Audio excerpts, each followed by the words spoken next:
The intro ako kavida mmeona hapo ka the first generation Toyota RAV4.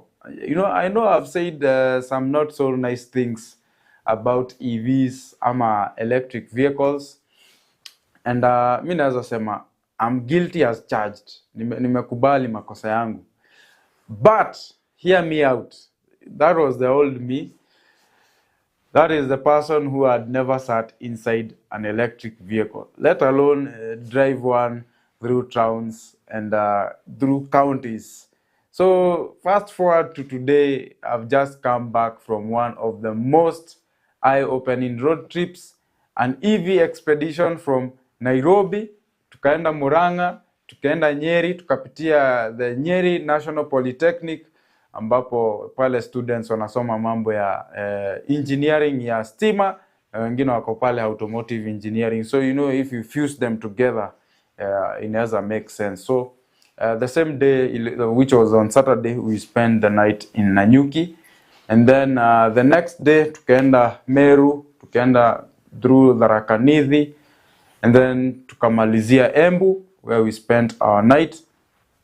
And hiyo siku ingine sasa, the last day, which was the last Monday, tulipitia Mwea, tukapitia Sagana, and then we went back to Nairobi. So all this ilikuwa tu ni mambo ya sensitization, and let me tell you, it was not just a drive. So ilikuwa ni kama mission ya kuonesha wase that electric vehicles are not just a trend, they are the future. So they are cleaner, tukiangalia in terms of emissions, they are smarter, and na alafu sasa one of the best things which applies to watu wa Murima ni their money saving. So in terms of costs, maintenance na fuel na nini, hapo at least kuna kitu inarudi kwa mfuko. So buckle up as we hit the road, we meet real folks, na pia tuna dive into the world of electric vehicles. But sasa juu kwa hapa Auto Insights KE, we are going to do it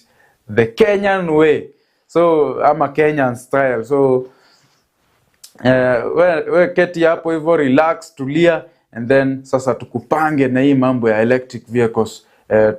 Tuone kama tutakuwa able kuconvince either ununue moja ama ulease moja, ama uambie rafiki yako mwenye unajua ako able ajishikie moja.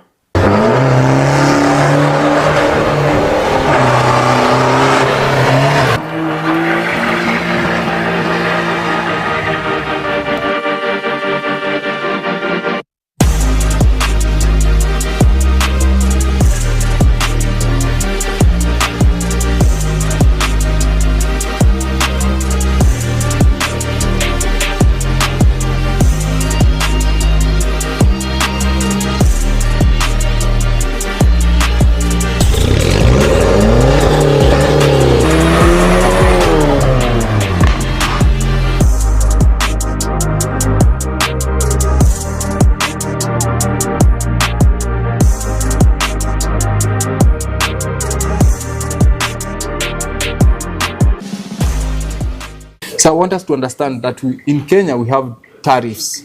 Tariffs means that the government have provided the EV users or the EV consumers with two types of tariffs. We have an off-peak and peak. Peak means when everybody is using electricity, so our grid is KPLC transmission, is maximally used. Meaning, this is between 8 a.m. and 6 p.m. 8 a.m. is when we go to our jobs. Everybody is using electricity, right? Past 6 p.m. everybody has gone home. That is under peak. So when we are under peak, we have been provided with a very special tariff for 8 shillings per kilowatt hour. Our battery is 34 kilowatt hour, and 1 kilowatt is sold at 8 shillings. So let's assume it's 40 kilowatt. 40 times 4 is how much? 4 times 8 is 32. So you're paying 3,200. 3,200, you get your 340 kilowatt. 40 kilowatt. 1 kilowatt will take you maybe for 10 kilometers. So you have like 400 kilometers of range at 3,000. Mafuta 3,000 inafika Nairobi. Nairobi kama unatumia Daihatsu Mira. The 800cc vehicle, right? So for this we are talking about a typical 1500cc equivalent of a vehicle. So I want us to compare between an EV and an ICE and see how much of energy consumption. So wacha niwapatie a very good equivalent of EV. When you're using ICE, specifically petrol, because it's the best, efficient ICE, we know that petrol gives us 55% of energy efficiency in terms of compression. Kama kuna mwalimu hapa maybe anaweza ni correct ama mwanafunzi mwenye ameiva mambo ya energy consumption. When you use a petrol fuel, the amount of energy in terms of output is 55 converted to kwa diff na road wheels because of the energy exchange, friction losses na heat losses. But for an EV, the minute I press on that pedal means that the traction motor transfers the energy direct to the road wheels. There's no transmission, there's no gearbox, there's no energy loss. I get 95% of my transmission. So if my battery has 300 kilometers of range, then my road wheels get 95% of that 300 of kilometers of range. But for an ICE, internal combustion engine, you get 55% of that. And that is natural because we understand how automotive engineering works. So the reason why we are here is to create awareness and tell you people that e-mobility is the way to go, but we need to understand what is ICE offering to us before we move into EVs, and what is the EVs look like in terms of myths, misconceptions, abracadabra. So I'm giving out 15 questions. 10 ladies, 5 gentlemen. Or 8 ladies, 7 gentlemen. 15 minutes of questions. Randomly, anything.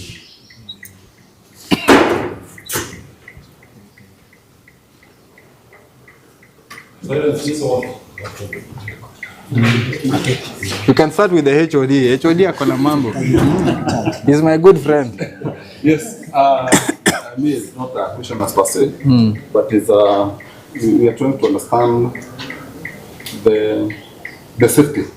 The safety in respect to the explosion that we have talked about. We have seen the IC exploding, but we have not seen the EV exploding. Maybe it might be because it is very new technology in the house, but we need to understand how safe the EV is an EV vis-a-vis an ICE. To the IC. Okay. Yeah. Any other question? At least 2 questions I can respond to, then we go to the next one. Oh, you had a question. Yes. Depending on the battery, the lithium battery, how can you maximize the lifespan of an lithium-ion battery? Do you have that follow-up question before I answer the 2? Okay. So mine is more on the topic of charging infrastructure. Sustainability of CI. Yeah, I know most people would want to buy an EV, but wanauliza nitacharge wapi? Sasa tuko Nyeri, utaenda mpaka Thika ndio uweke moto alafu urudi imeisha. Oh, good question. The last one. Last one is that I have heard. Umesikia? Yes, sio kusema na kuambiwa. Nasema. Umesikia? Nimesikia. Ya kwamba there's another type of a battery which is doing more better than the lithium. Yeah. A blade battery. Thank you. Let me respond to the 3 questions, then you can go to etc. I start with the first one. Safety. Iko wapi ile plug yetu? In an EV, once you see orange, orange means high voltage. So those of us who own cars, I don't own a car. Si taringa mimi sina gari. Nafunza na magari wenyewe, but I'm hoping to own one soon. So when you see an orange color, it means high voltage. High voltage is 320 and above.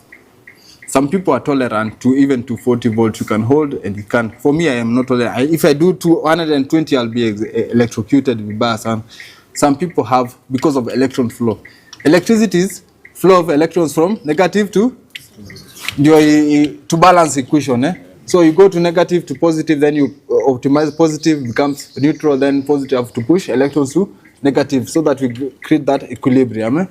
This is what breaks the equilibrium of electron flow. This battery already has 320 volts. What is voltage? Current flow or energy flow? Current, right? But energy ni watt or wattage. So this is a circuit breaker. See, I'm sure most of us have a circuit breaker. So unaomba mtu gari unagurumisha haigurumi. In a circuit breaker, it breaks the current flow from the battery to the instrumentation and starter. But for this EV, it has a battery that has 320 volts. But the amperes depends on what activation switches. For amperes works with switches. Sindio? For those who've done electronics, mnajua amperes is sini energy in motion, eh? But it's about switching on and off because it's amperes. So for amperes, it does with 5 and 10 amperes. 5 depends on either switches and the indicators. 5 for the low voltage instrumentation and control. I'm sure for those who've done it automotive engineering, you know which currents or which circuits carry 5 volts. So that is about control. But for the circuit breaker, this is a 320 voltage circuit breaker. Once you remove this, even if you touch anywhere, the voltage from the battery will not affect you in this vehicle whatsoever. Now, I know you're asking yourself, hii gari iko na battery ya kawaida? Yes, it has the normal battery. The 12 volts or 24 volts, depending on the size of the vehicle. For what? For starter and instrumentation. Hii battery hapa inahitaji some small juice ama some energy to activate it to start the system. This is a smart vehicle. You could call it a phone on wheels, smartphone. You see how you have your own smartphone? It has application, it has everything. But the only difference between your smartphone and this vehicle, your vibration, si unajua ile kitu ya vibrate. Do you know that it goes in circular motion? So your vibrator is your motor. If it's a front wheel, your vibration will be at the rear. If it is like that. So that's how the vehicle works. Uses a motor to juice up the battery to run the traction motor. But the motor is not a brush motor. It is a brushless motor. Brushless. When you umefanya automotive spell diploma, I'm sure for those who are in third year, you know brushless motors, north, south, and why do we have brushless? Because of increase efficiency. Na hakuna mambo ya contact. Mechanical efficiency, it is increased. There's no depletion. That's why EVs, you don't need to go to the mechanic every time, every now and then for you to have your after-sale services. So for an EV like this, you have 2 years of warranty before you go for service. But for an ICE, after 6 months, you have to go replenish your oil. Maybe you get, in different types of oil. But for this one, the only things that you do replenish suspension, unangalia, coolant. This vehicle has a coolant. So I want to talk about coolant because it's very key. So this battery, when you are charging or you're juicing up the battery, it gets very hot. And nakumbuka watu mfanya physical science, we say that charging is bombardment of particles. What do you do when you bombard one particle with another particle? Sina create heat. That heat is heat energy. But the bombardment collects the electrons. Unajua atoms na release electrons. I mean physical science now, when you bombard electrons at atoms at very high, they produce electrons. We gather those electrons to convert them to energy. There's heat generated in charging. When you're discharging, you collect those electrons together, then you discharge them through a channel. Also, creates what? Heat. So we have a coolant that cools the energy. Our guys are here with the van. Finally, I'm happy to see them. They were calling me. That's why I kept on pressing my silent mode. So that's why when you are charging a vehicle, ni kama unarusha electrons kwa kitu imejaa. So you are bombarding, it gets hot, right? So we have a cooling fan and cooling. Everything about cooling of an ICE vehicle is equivalent to cooling of this. Only that you're cooling a motor and a battery. But for an ICE vehicle, you're cooling the engine and the gearbox. Kweli? Maswali sasa. Nimemaliza maswali 3. What was your question? Efficiency. Yeah, I'm maintaining the battery. Oh, okay. For this, the only mechanical parts of an EV are 2. The motor and transmission. Transmission namaanisha when I connect my terminal to the motor will rotate some gears. but those gears are either going to the half shafts ama zinaenda kwa diff na ndio ziende kwa transmission. So if I have a 4-wheel drive, means I have a motor on the front wheel, front wheel, rear wheel. But most EVs have 2-wheel front ama 2-wheel rear. So there's no loss of energy. But loss of energy, for those who've done mechanical engineering, when we are transmitting energy on a solid state, you know how energy losses are calculated. That is equivalent to a natural. But this one is a direct control energy. So the losses are even less. Because we are transmitting energy from an electrically controlled motor to a mechanically controlled motor and a rotor to the road wheel. So mechanical efficiency is the negative only. Then now you have maximum efficiency. Okay, mine is in terms of maybe efficiency, be like lorries. So Load versus efficiency. Good. Now this is where it comes even tricky. Also, this is physics. I don't know how many will understand this, but when it comes to load, when we do introduce load on a physical pull-up efficiency, what do? We say it is always a third of the maximum efficiency you are doing when you're doing load pulling from zero motion movement. So if an EV has a ton of, like, let's say this EV is a 30 kilowatt hour battery with a 3-ton load weight. So the only how much distance can this EV go? It will go for 100 kilometers because it has 30 kilowatt with 1 ton of tons. So in every kilometer it consumes 0.1 kilowatt hour. But that is equivalent to the motor rating, and the motor rating is equivalent to the road wheels base. Now this is physics. If you have a base of road wheels, if you have 2 wheels tires, that means that the traction, friction equivalent, or the resistance of friction becomes twice.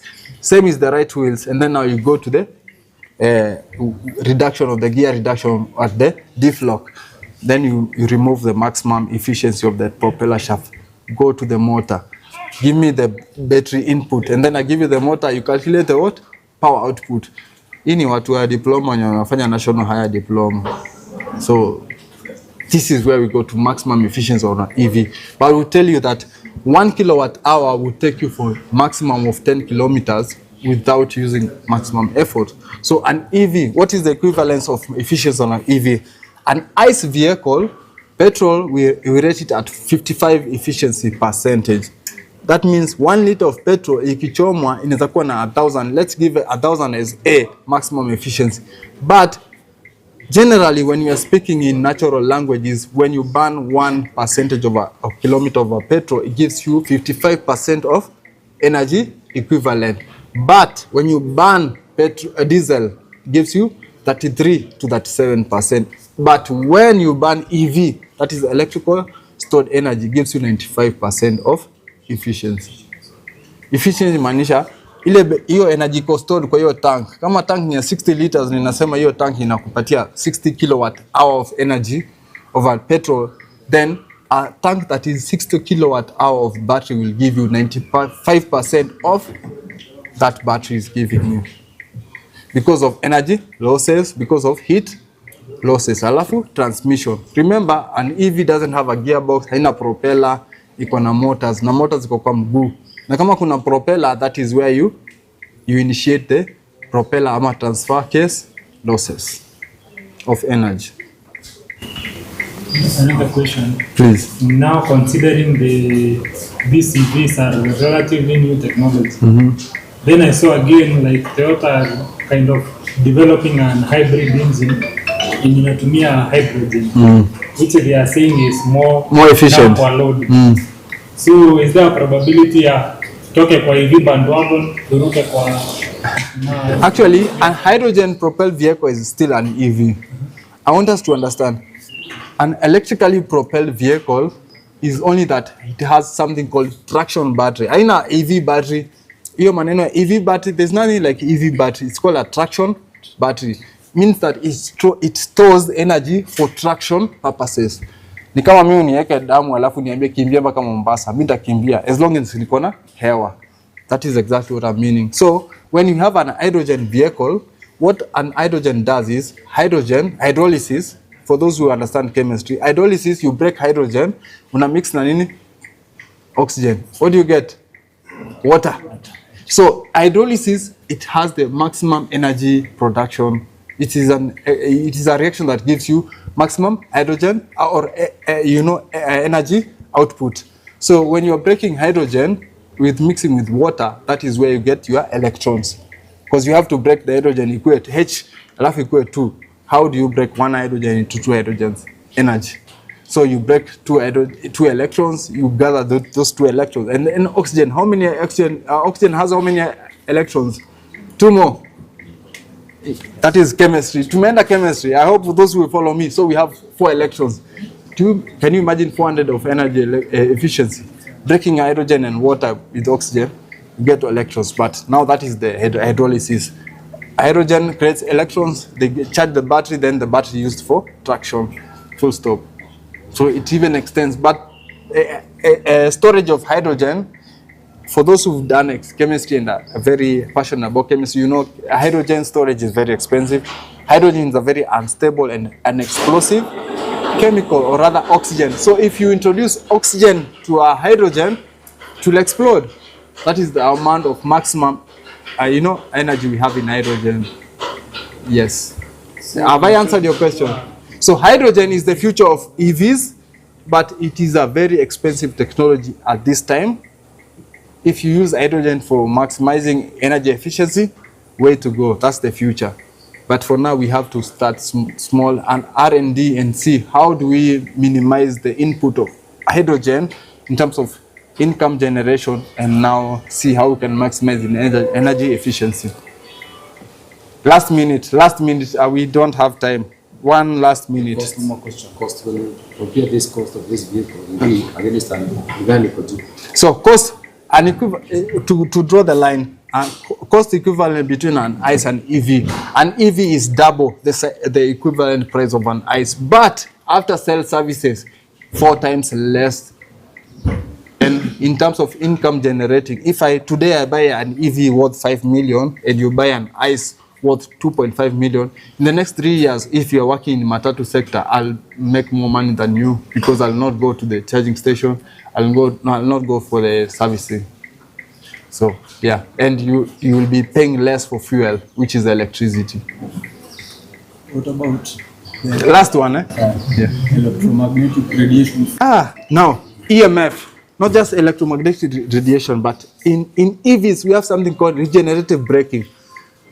Wenye wamesoma maneno ya magneto na alternator, when you press on a brake on an EV, what happens is the motor turns into an alternator instead of a motor. We know motor is it takes energy to motion. Alternator makes motion to energy. Si ni kweli? Hebu nione mkono wenye agree na mimi. Hakuna mtu anagree na mimi. Na mmesema we need to dig in our books. So alternator takes motion into energy. But what does a radiator or a motor does? Takes motion into, so it's the opposite. So when you brake on a brake of electric vehicles, it rotates the motor anti-clockwise, makes it regenerate. So the motor turns into an alternator, inaanza kucharge ile battery. So unajua stator na rotor, wenye mfuchora hiyo kitu. Kuna stator na kuna rotor. So the rotor becomes the stator becomes the rotor. Si unajua mambo ya generation of electricity. Yeah. But it is hakuna brush. Hii si starter. It is a non-brush motor. HOD, you can take over now. Thank you. I'm David Mwangi, Chief Principal, Nyeri National Polytechnic. Today, we had the pressure of having the GIZ team that is dealing with e-mobility to come and sensitize our students on our electric vehicles. We had one that is behind me, a Hyundai, and there's another one up there, which is a Matatu set-off. One thing I've experienced in this vehicle, it is very smooth, and it is noiseless, and the comfort is at another level. And as an institution, training institution, this being a new technology, we are trying to look at how we are going to partner so that we can come up with a curriculum for 3 months so that we can train technicians who can be able to handle electric vehicles in Kenya. So thank you very much. I wanna see you. Let's start off. All right.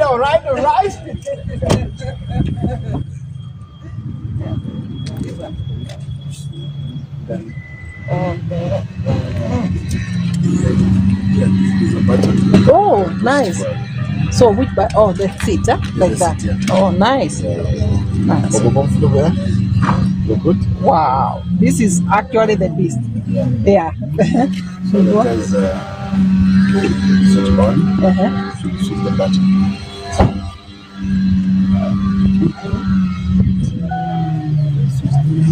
This is the key. Or baby. Yeah, it's on right. It's on right. Wow, just like that. Wow, this is even easier. I see you soon. All right. She's good. Very. For camera, she's really good.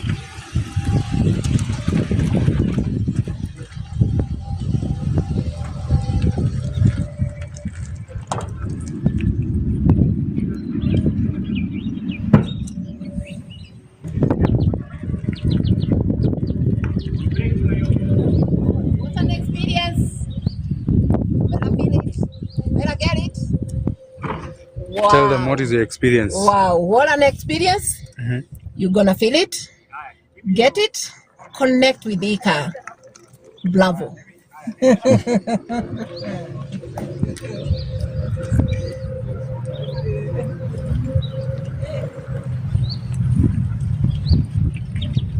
Karibuni sana, we are happy to have you, and more so on the course you are on sustainability. That's our angle, that's our agenda, sustainability. Personally, for me, I know I'm also big on it, and I believe even where I am, you can look, we are in light in the town, but just look at the fencing. The parking, the demarcation of the parking tells you a lot about sustainability, right here from what we do. We basically also do like everything, even the furniture work is also done here because we want it done our way because of what we know about the sustainability. There is no shortcut about sustainability, much into it. And like the vegetation that you see here, the watering is done through irrigation water. We have a collection point for our irrigation, for the rainwater, and then we do the watering. That's where we are able to maintain this green, irrespective of the season. This place can be dry, but you'll always find it in this state. So, what you're doing with the e-car, it's the game. And if you're not reducing your carbon print in whatever you do in your day-to-day basis, then you are not in the right direction. As a business owner, from our homes, what we do in our homes, that's the angle we should be going for. So as Glacier Hotel, we are much into this, and we are happy to see you here and also to support what you're doing. Karibuni sana.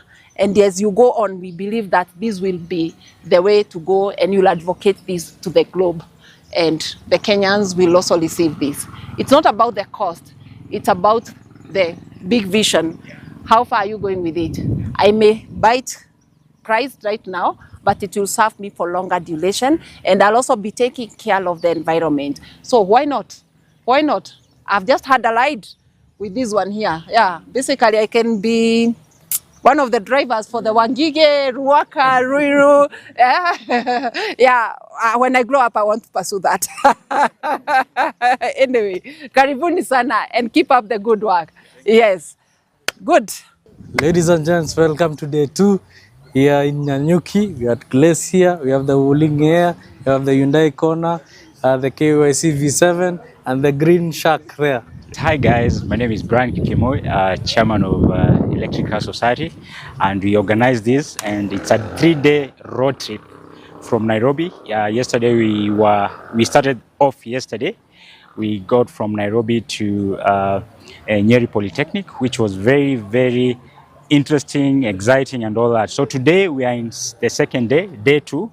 We'll be moving from Glacier.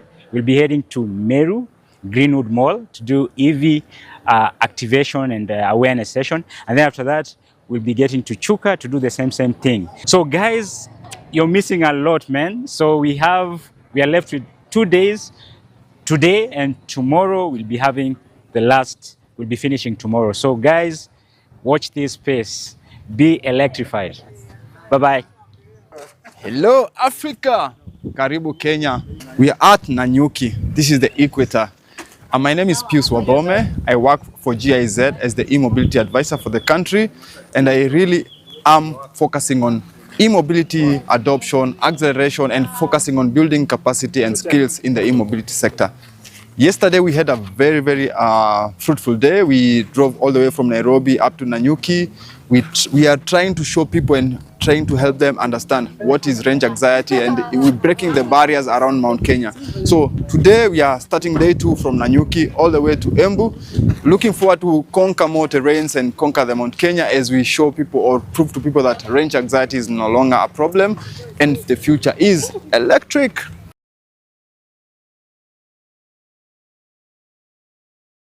So I would say the biggest challenge in EV adoption, first of all, is access to finance and also knowledge dissemination. We have so many myths and misconceptions about EVs, and we also need to explain to people how or what is the importance of having an EV. So I would say if you have access to finance, especially when we want to purchase an EV, because an EV is almost double the price of an ICE equivalent, but the return of investment is definitely upfront. So I would say access to finance and understanding exactly what is an EV. So the myths and misconceptions need to be.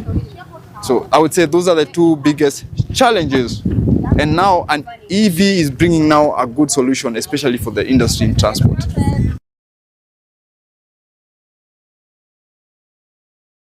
All right, so I would say charging infrastructure is one of the biggest challenges, especially when it comes to the physical planning and also adoption of e-mobility. We know that e-mobility is mostly concentrated in the urban areas, Nairobi, Kisumu, Mombasa. But now we are in Nanyuki already. This is the equator. So we are trying to push for more conversation, installing charging stations. Like in Nanyuki, we have charging stations. So that tells you if you come all the way from Nairobi to Nanyuki, you can have a charging station, you can extend your range. So range anxiety is no longer a conversation that we should be talking about, but we need to extend how long can you actually extend your range. So for me, I would tell people that the more we install the charging infrastructure, the more we'll accelerate adoption of e-mobility.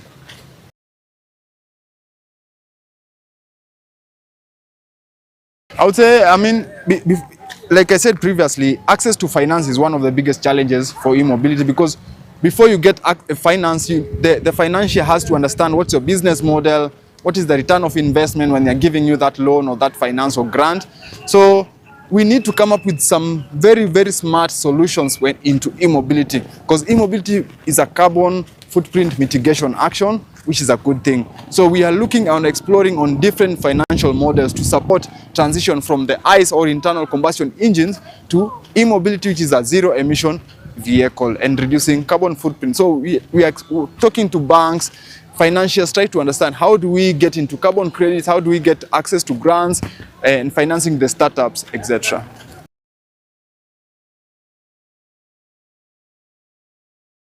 I would say EVs make life easier. Let me start with the people living with disability. A good example would be someone who uses a wheelchair.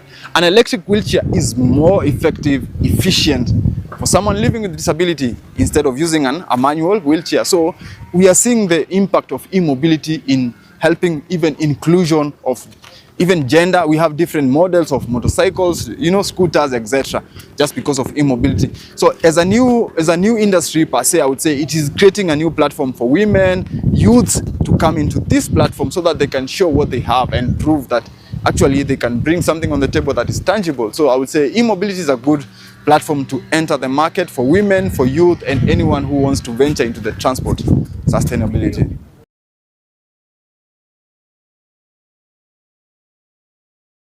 Hello, let me start this. So, to the Gen Zs listening to me, I'm not a Gen Z, but I behave like one because I have so many friends who are Gen Zs, but I'm trying to understand what is our impact, what is our perception, and actually how do we digest everything else. So I'll tell to the Gen Z, or Gen Z, keep up the good work. e-mobility is the future, and the future is now, not tomorrow. We are not saying that we are building leaders for tomorrow. The leaders for tomorrow are already here, and we are the leaders as the Gen Zs. So I'm telling you, e-mobility is a good platform to access the public transport and the transport generally as a sector, for the young people to come and voice out their, their ideas, voice out their solutions to make sustainable transportation solutions. So moving from ICE and carbon footprint into zero carbon footprint in EVs is a good platform. So I'm calling upon all the young people, the Gen Zs, come on board, join us, do the two-wheelers, do the three-wheelers, four-wheelers, show people that it's possible, and join in the industry. Let's change sustainable transportation solution with rethinking transport. Hello, my name is Pius. I just want to do a very good and a thankful comment to our coverage media. So we are at Auto Insights Kenya. This guy has been documenting and staying with us all the way. We started yesterday from Nairobi to Nanyuki. From today, we're gonna go all the way to Embu, but through other towns. We sleep at Embu, then tomorrow morning we go back to Nairobi. So we are doing around Mount Kenya, and he has been covering this, very supportive. If you want to know what is happening in Kenya and Africa in automotive, subscribe, follow, and comment. Make sure that you are on board when we are transitioning from ICE to EV. Chop!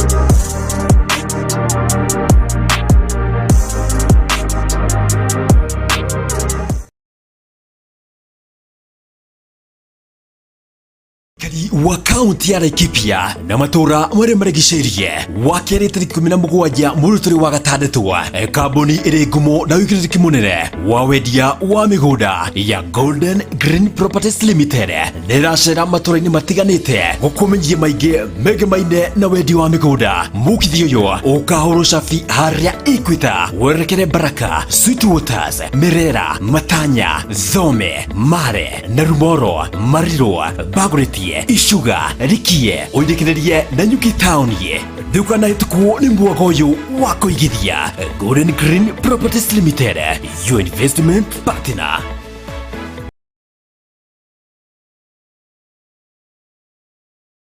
Ndũcamĩte mũcamo mwega wa mũgate kana keki, ũracamĩte kuma Emmanuel Bakery. Tũkũreheire mũcamo wa mwanya wa mĩgate, keki ta sweet cake, queen cake, madeira, buns, packed cookies na ingĩ nyingĩ. Na gũthogora witũ nĩtũikũrũkĩtie kũrĩa no ũgũre na njĩra ya wholesale kana retail. Tũcire kĩganda-inĩ gitũ harĩa Othaya Town, barabara-inĩ ya gũthiĩ Gatũgĩ, kana ũgũre nduka-inĩ kana supermarket ĩrĩa ĩgũkuhĩrĩirie. Emmanuel Bakers, freshly baked.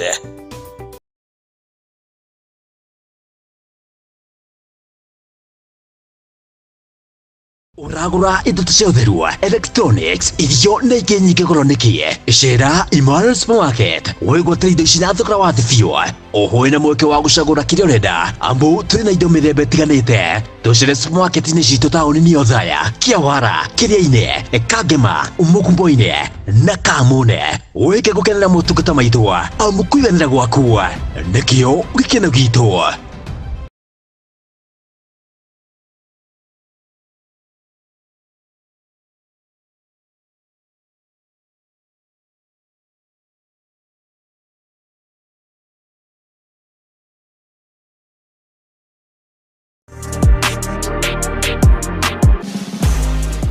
This entire EV expedition around the beautiful Mount Kenya region would not have been possible without the amazing team at ECAS 254, the real MVPs behind organizing the whole event and pushing the electric vehicle movement forward in Kenya. And also big love to BEV, the home of electric vehicles. They did not just sponsor the journey, they super charged it. And if you are thinking about getting one electric vehicle, whether it's a bus, whether it's a pickup, whether it's a motorcycle, they are your go-to solution. Finally, shout out to PRH Marketing, the creatives behind the scenes, making everything pop, from digital branding to PR and clean visuals.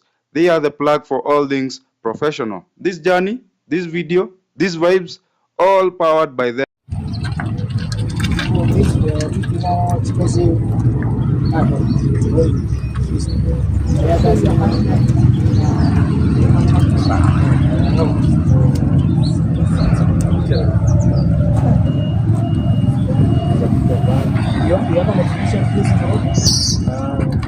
Often what I do, get investors doing cars, back them, tell people to collect. This is your like butterfly. So nikushia.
Now that you're in Meru, tell us how you are feeling.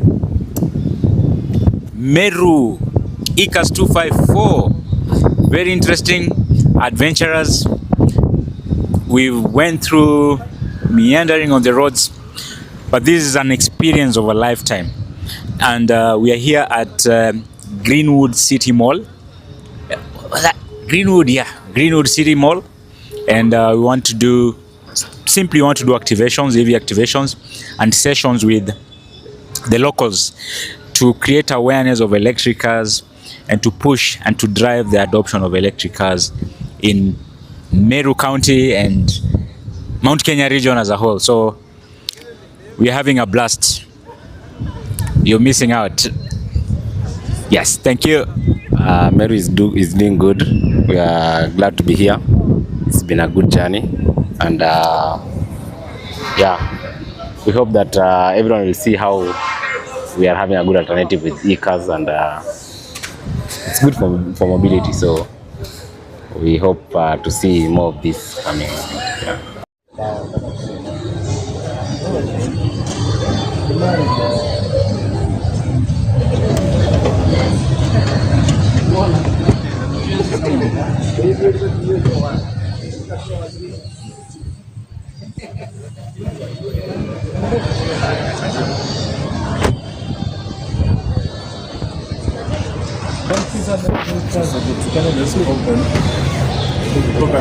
You can pop.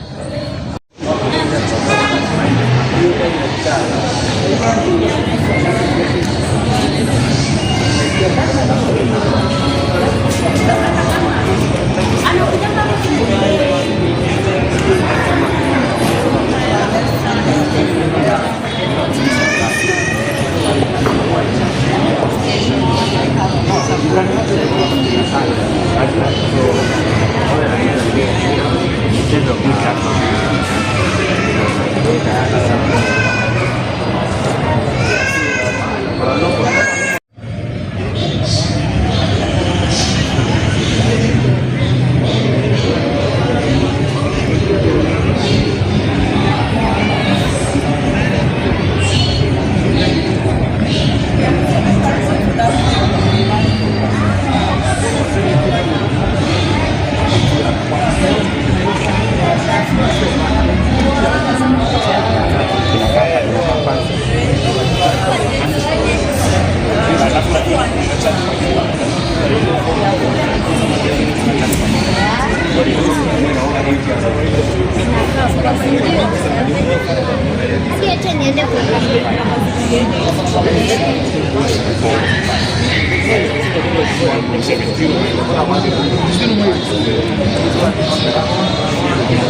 So, ladies and gentlemen, I have 5,000 Kenya shillings up for grabs.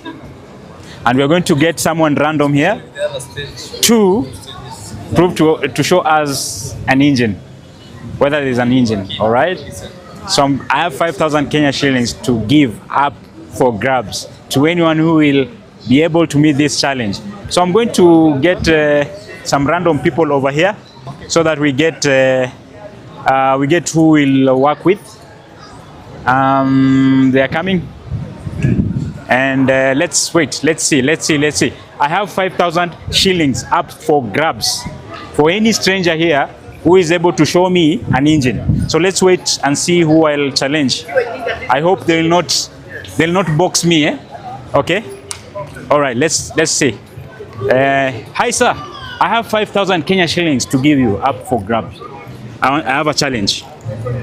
And I'll give you 5,000 Kenya shillings. I want you to come and show me an engine. Kama kuna engine pale.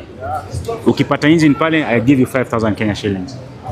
Do you want that challenge? I'm giving you 5,000 Kenya shillings. Pata engine. Ukipata engine pale. Let's go see. Let's go see. If you get engine here, I'm giving you 5,000 Kenya shillings. Aye. What are we talking about? You can open there. What kilometers are you talking about as a charge? After charging Facebook, 514 kilometers. Oh, so you have to pull up this cap. This is for just storage. He's trying to look for an engine. I'm giving him 5,000 Kenya shillings if he gets an engine here. Oh, you mean doesn't? No, it should have an engine. Should have an engine. You believe every car has an engine?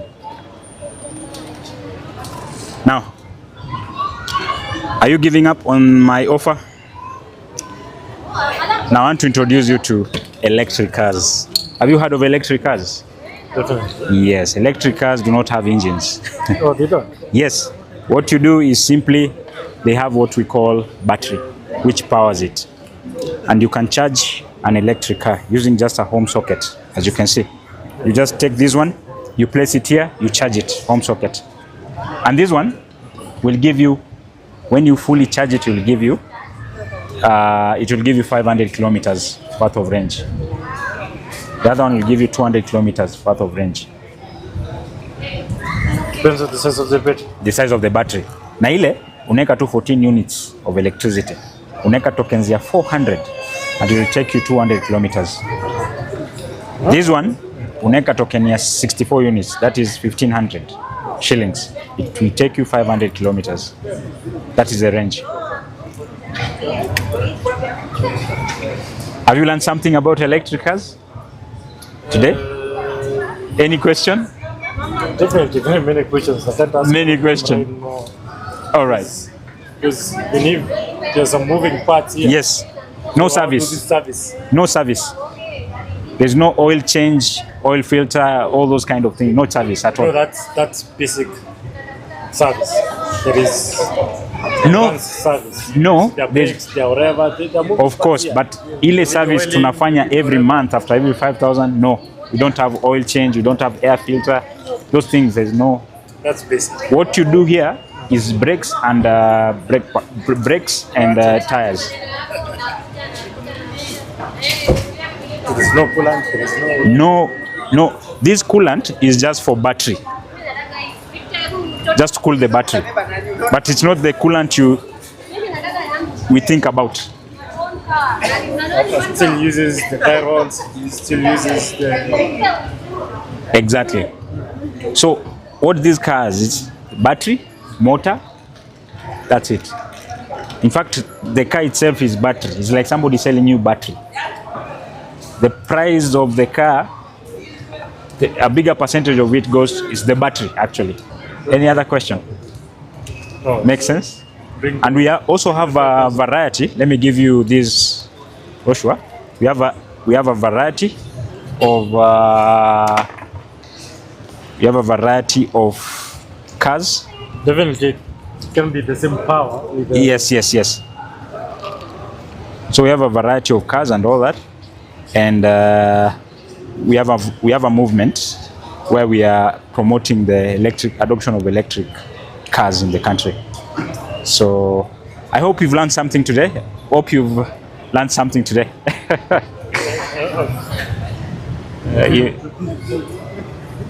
Mawe imeanguka wapi chini? Yeah. So you'll give us a call in case of anything. Thank you for your time. And God bless. The power. The power. How is the transmission? Si una charge tu na home socket, unaona? No. The power, you see. Motor. Diesel cars are more powerful than petrol, right? Diesel cars are more powerful than petrol. True. This is 600 Newton meters to 30 kilowatts. So around 268, 270 horsepower. So 600 Newton meters. Yes, my brother has not won the 5,000. So I don't know, guys don't want money or what?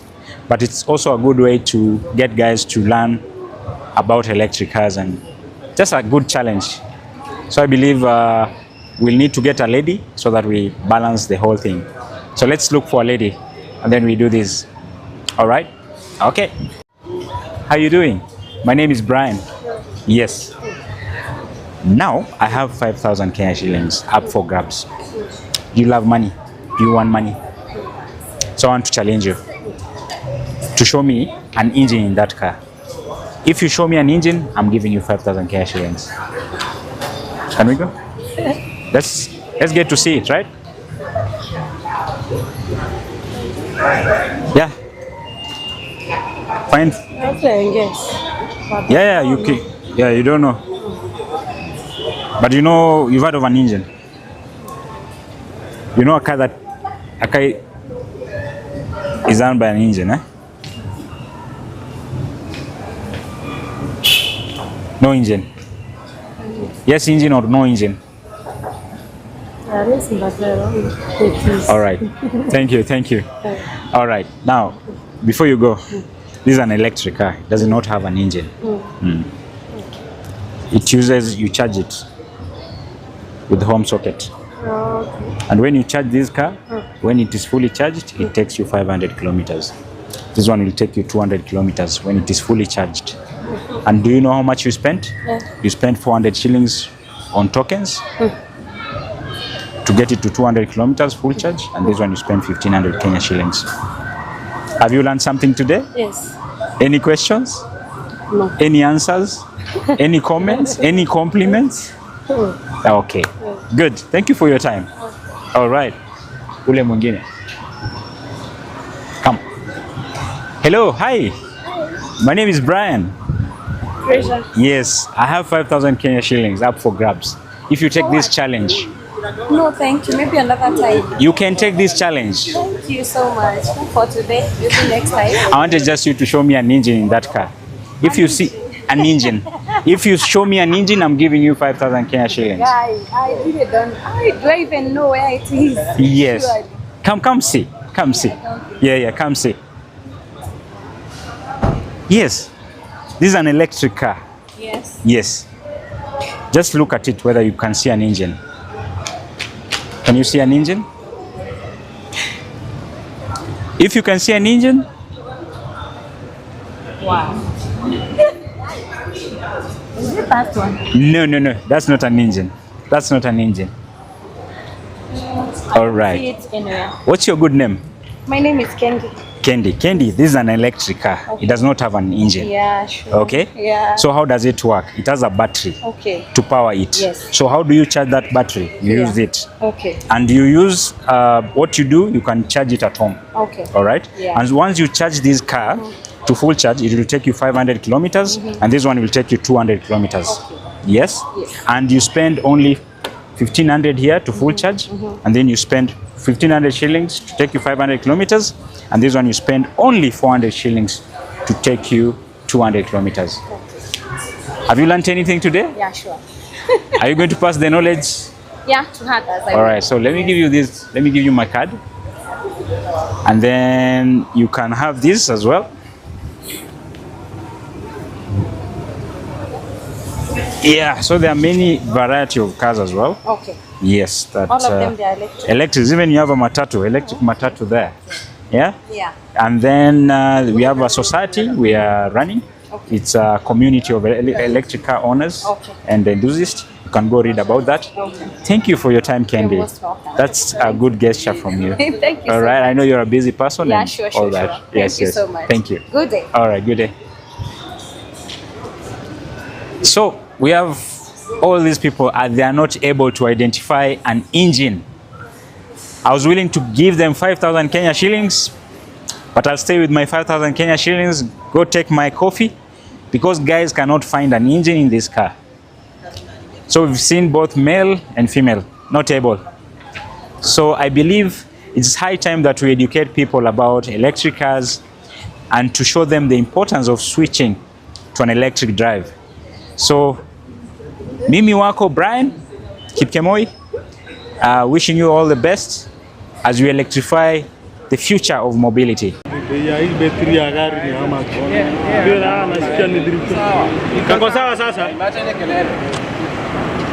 Msikio kuna venye karibia kana nini? Sasa hii betri karibia sawa.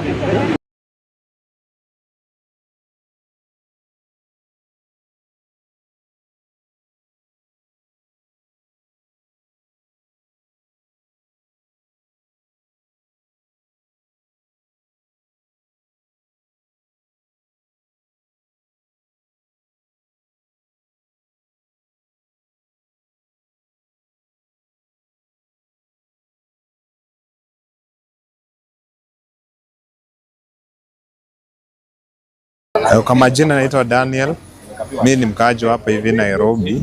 Hao watu wa electric cars, electric bike walikuwa wamekuja hapa kutuelezea about how they function.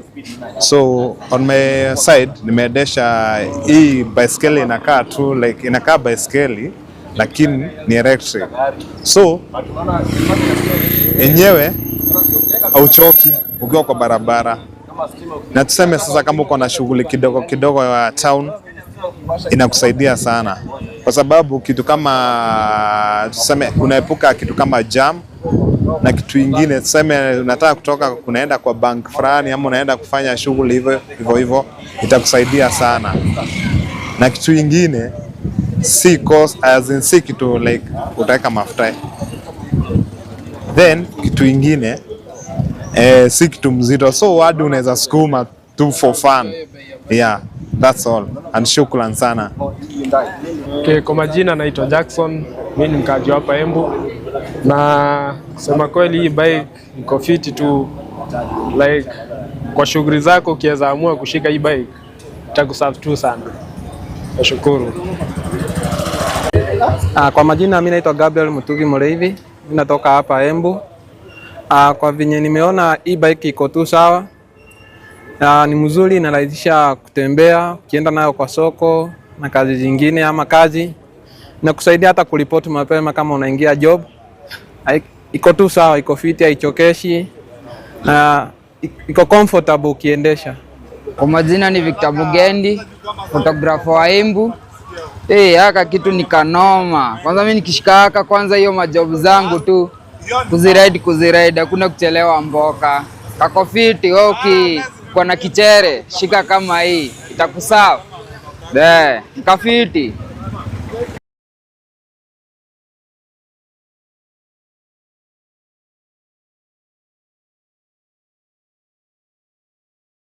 Niajiwase, naitwa Abdul. Nimetoka Embu Dallas. Na hii gari ni comfortable bro. Ina feel comfortable. Na napenda infotainment. Infotainment iko fiti mbaya. Haiko loud, iko so quiet. Iko so modern. Na nimependa venye haitumii fuel 0 to 100 4 seconds. This is very nice. Ina feel very comfortable by the ina feel very comfortable. Hata the key inakaa fiti. Imenibamba na ningependa ku own such a thing in this new nini.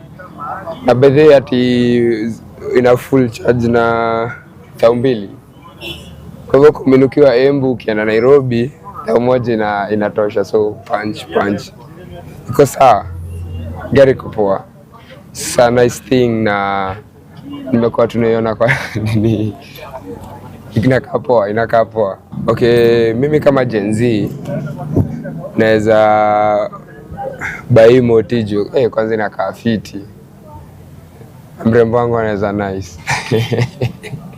Na iko fiti na inaokolea nini environment bedhe juu you emit smoke. Iko poa na ni cheap, iko fiti for your amount of money na hiyo performance yake. Gari iko poa sana, comfort superb. Unasikiaje? Iko fiti. Gari ni smart na digital na inachunga environment. Haina pollution, haina noise pollution, haina pollution kwa environment. So ni gari smart. Tumependa kabisa. Ningependa government iendelee kuongeza vitu kama hizi.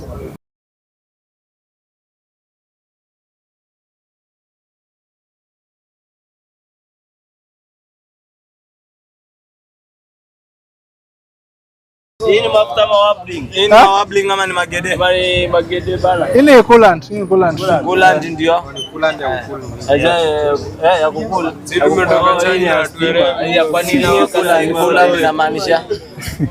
Wewe mwenyewe unajua coolant nini? Si unajua ile gari ya kawaida ile coolant. Kama hiyo. But sasa hapa I cool engine, I cool to the electronics. So for example kama si umwagilia waba, hii idea inaja tuweke maji. Wewe ukiwa maji. Sawa. Hiyo una store tu vitu zako hapa tu. Boot sando hii. Boot kuna boot yake but hapa unaweka tu spana. Boot ni kama ya ile. Kama ya ile. Nini? Boot yake ni kubwa. Hii una charge kwa nyumba hii. Unaweka tu kwa socket ya nyumba, unaweka pale.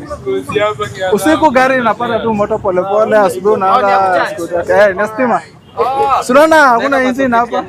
Hakuna engine. Normal socket tu. Hii ya kawaida ya nyumba. Ya kuuza.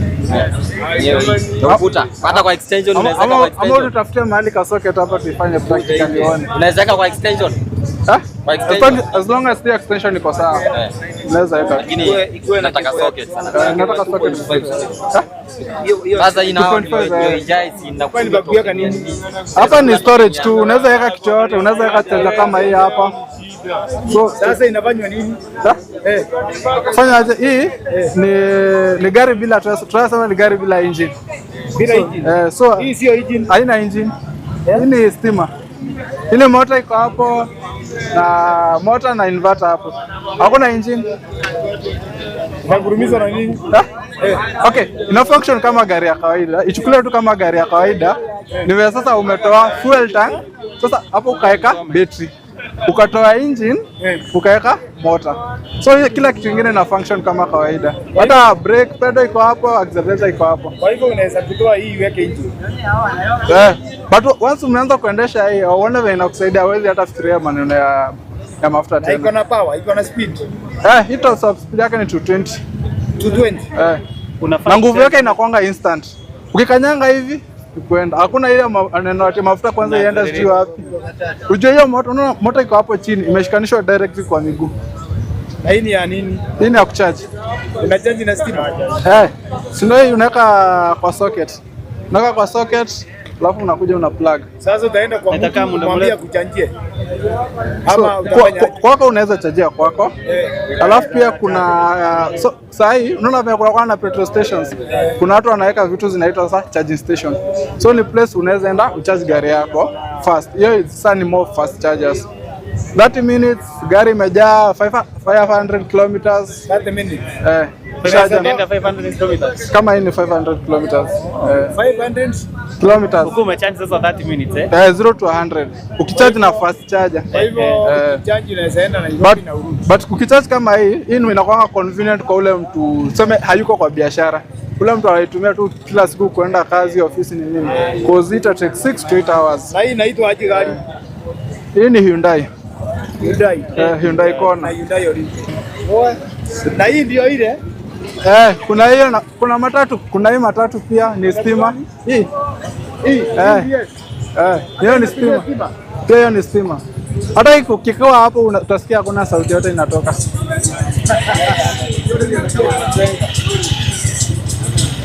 Kwa gari ni tofauti tofauti. Gari ni tofauti tofauti. Kuna kategori zote, kuna gari hizi type, kuna basi, kuna lori. Ya nini? Stima mpaka lori ziko. Kategori yote kutoka baiskeli, nduzi, kadudu, kuna kategori zote za stima. Queremos ir ukali hapo. Queremos. Ndio audio. Esperamos que lo amar.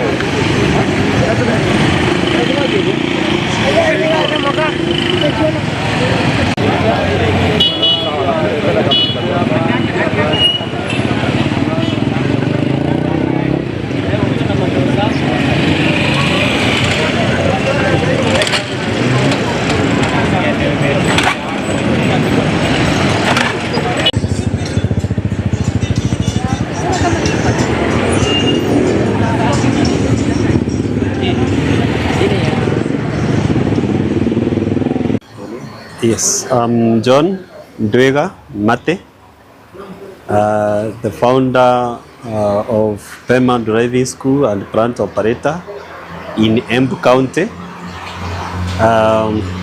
Today I've experienced about electric motorbike, electric vehicles, which is they are cheaper according to what I've experienced. They're cheaper and they are affordable. So today we chat with the people who work and visited me, and really we have agreed that if they can come to Embu, and then we happen that we can be able to do some business, so that the people of Boda Boda, the people of other vehicles, it can be of conducive and it can give those people a good business whereby they can work with them and then get good return. In the future, I believe that given an opportunity to become a dealer, in Embu, it will touch other places like Kitui, Makueni, and the places like Meru and Tharaka Nithi.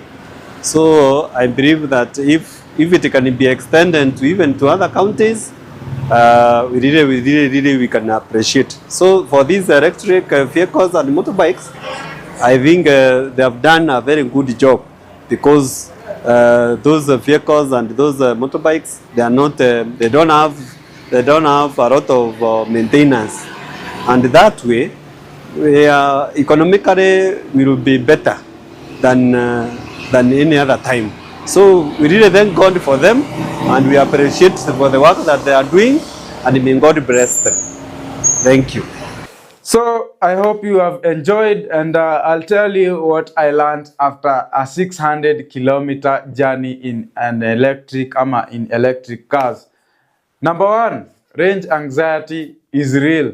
So range anxiety inamaanisha, for example, kwa watu wa petrol engines ama diesel engines ama watu wenye wanatumia ICE inamaanisha internal combustion engines.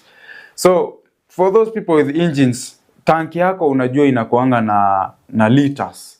Na hizo liters unajua ukiweka a certain amount, it's going to take you over a certain distance. So that certain distance ndio inaitwa range. The same way for electric vehicles, ukicharge your battery, a certain percentage inakuoneshanga the range yenye imebaki. So range ni the distance ambayo inaweza enda na hiyo state of charge yenye iko nayo. So range anxiety inamaanisha nini? It's that fear of nikiwa na 500 kilometers na journey yenye naenda ni 450 kilometers. Nitafika, you know, because you know, just like ice engines ama ice cars, ambayo tumesema ice ni internal combustion engines. So kwa ice cars, the more unakanyanga gari, the more unafinya, the more inatumia mafuta. So range pia inashuka. The same way with electric vehicles, ukifika kwa milima, ukifika kwa, you know, corners na nini, unaanza sasa kujiuliza, hii range niko nayo nitafika? But on the same note, tunaweza sema kuna kitu pia inaitwa range confidence. So kuna range anxiety on this hand, and then we have range confidence on the other hand. So, and I experienced both. So range anxiety kidogo, alafu unapata umefika journey ama umefika destination ambayo tunaenda, and then you have still left some juice ya kuzunguka tao. So hiyo ndio tunasema ni range confidence. So these machines, you know, they came a long way, literally.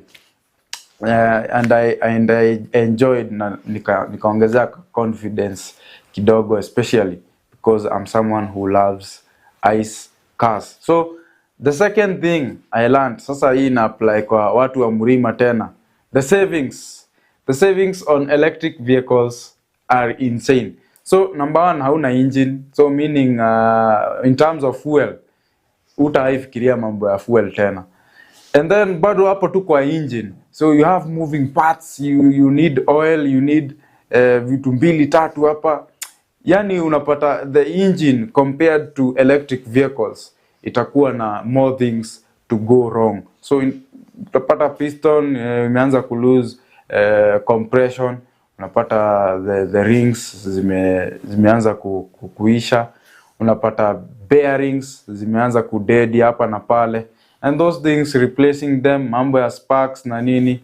So many things to fail, so many things to replace, so many things to buy, and then sasa kubuy inamaanisha burning your pocket. So hiyo mambo yote kwa electric vehicles, they do not exist. So kitu tu unafanga tu kureplace ni vitu kama tires, vitu consumables, kuchange coolant pengine ya the battery, and that's about it. Na brake pads, of which hata brake pads you are actually saving, because zinakuanga hizi gari zinakuanga na kitu inaitwa regenerative braking. So it's ni kama ka resistance fulani ukiachilia the gas pedal, of which it's not the gas pedal in this case, but you get the point.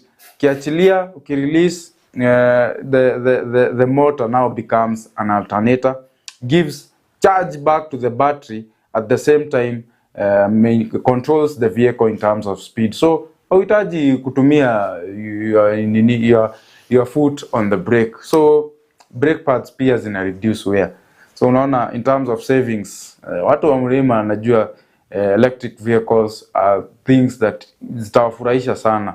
So you save in terms of money, and also you save in terms of efficiency, mambo ya emissions. You reduce emissions, na hiyo ndio tunataka sana sana, because our current world tunakaa mahali kuna fumes na nini, inatuharibia hata environment.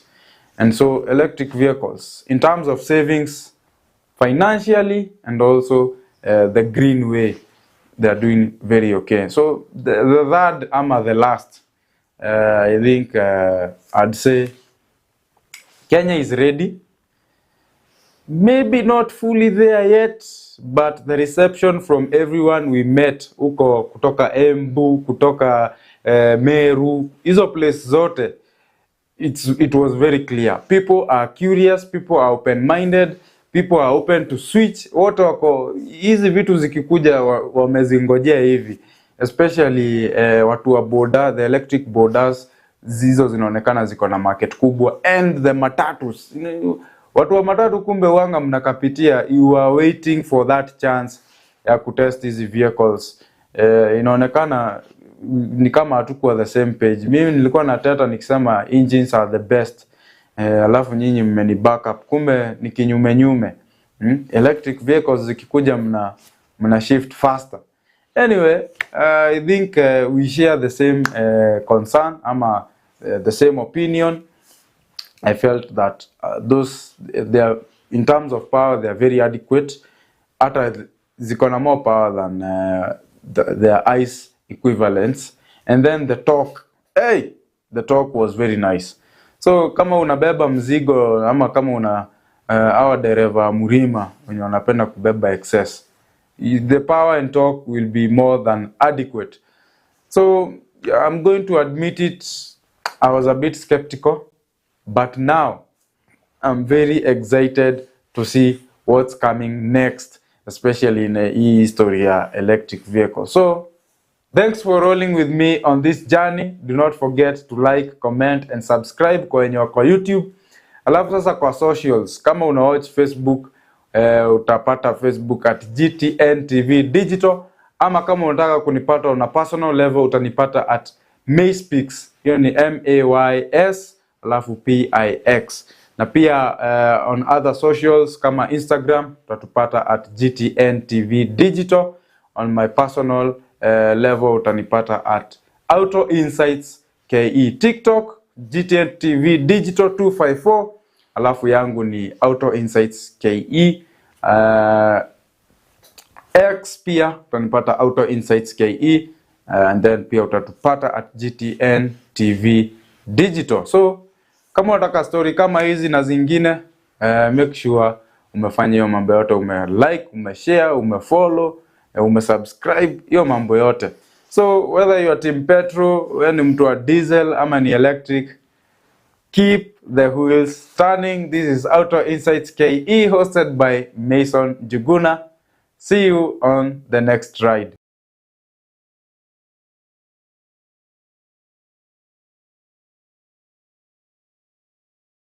My name is Mason Njuguna.